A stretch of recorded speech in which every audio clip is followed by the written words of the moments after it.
अगर किसी की मां ने दूध पिलाया है तो हिंदुस्तानी आवाम मोर्चा के विधायकों को तोड़ कर दिखाए। देखिए, इनके बयान को अगर आप पुराने बयान को देखें और आज के बयान को देखेंगे तो स्पष्ट हो जाएगी कि भारतीय जनता पार्टी नहीं, भारतीय भ्रष्टाचारी पार्टी है ये, जो वक्त के हिसाब से बयान बदलती है। नमस्कार, आप देखना शुरू कर चुके हैं लाइव सिटीज को। मेरा नाम अभिषेक है। माड़ीपुर में जेडीयू के 5 विधायक बीजेपी में शामिल हो गए हैं। इसको लेकर सियासत काफ़ी तेज हो गई है। इसको लेकर जीतन राम मांझी की हिंदुस्तानी आवाम मोर्चा के दानिश रिजवान ने क्या कुछ कहा है, उन्होंने सीधे सीधे निशाना साधा है बीजेपी पर। क्या कुछ कह रहे हैं, सुनिए। देखिए, ये पार्टी में टूट नहीं है, और अगर भारतीय जनता पार्टी के नेता लगातार आक्रामक हो रहे हैं तो हमें लगता है कि वो मुखर्जी जी की बातों को भूल रहे हैं कि श्यामा प्रसाद मुखर्जी जी ने दल बदल के मामले पे क्या कहा था, पंडित दीनदयाल उपाध्याय जी ने क्या कहा था। श्यामा प्रसाद मुखर्जी जी ने स्पष्ट तरीके से कहा था कि अगर आप दूसरे दल के विधायक को अपने दल में शामिल कराते हैं तो पहले उनसे इस्तीफा दिलवाइए, और इस्तीफा देश के जनादेश के थ्रू आप उनको अपने आप में लीजिए। लेकिन आज भारतीय जनता पार्टी के नेता डरा कर, धमका कर, लालच दे करके, ब्लैकमेल कर करके, हर तरीके का प्रोपगंडा अपना करके दूसरे दलों के विधायकों को तोड़ने के काम कर रहे हैं। अच्छा, हम पार्टी में टूट सकते हैं बीजेपी? अगर किसी की मां ने दूध पिलाया है तो हिंदुस्तानी आवाम मोर्चा के विधायकों को तोड़ कर दिखाए, स्थिति स्पष्ट हो जाएगी। बीजेपी कह रही है कि नीतीश कुमार ने भ्रष्टाचारियों के साथ हाथ मिला लिया है।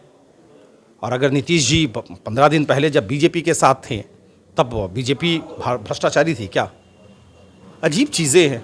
ये कौन सा वॉशिंग मशीन है भारतीय जनता पार्टी के साथ कि ऊपर से भ्रष्टाचारी डालो और बीजेपी से जहां घुस के बाहर निकला तो वो ईमानदार हो जाता है। कम से कम भारतीय जनता पार्टी के नेताओं को बोलने से पहले सोचना चाहिए। यही भारतीय जनता पार्टी के राष्ट्रीय अध्यक्ष रहे हैं अमित शाह जी, जो देश के गृह मंत्री हैं। हमेशा हेमंत जी को कहा करते थे कि भ्रष्टाचारी हैं, लेकिन अब तो मुख्यमंत्री बना के रखा हुआ है।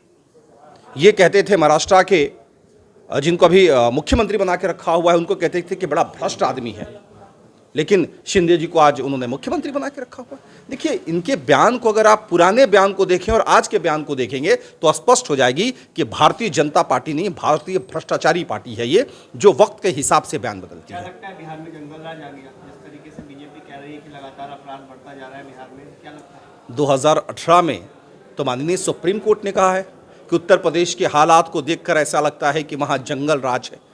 बिहार के बारे में तो किसी कोर्ट ने टिप्पणी नहीं करी है। और अगर एनसीआरबी का डाटा उठाकर देखा जाए तो देश में सबसे ज़्यादा अपराध उत्तर प्रदेश में है। तो ये अगर भारतीय जनता पार्टी के नेता कहते हैं तो वही हुआ कि आसमान में वह लोग थूक रहे हैं जो थूक उनके मुंह पर खुद गिर रही है।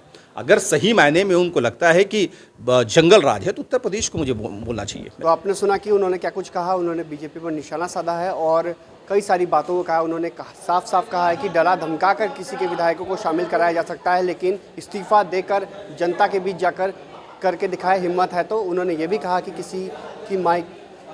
किसी ने माँ का दूध पिया है तो हिंदुस्तानी आवाम मोर्चा के विधायकों को तोड़ के दिखाए। तो आपने सुना कि क्या कुछ कहा है उन्होंने। तो बने रहिए लाइव सिटीज़ के साथ। हमारे यूट्यूब चैनल को सब्सक्राइब करिए, फेसबुक पेज को लाइक करिए।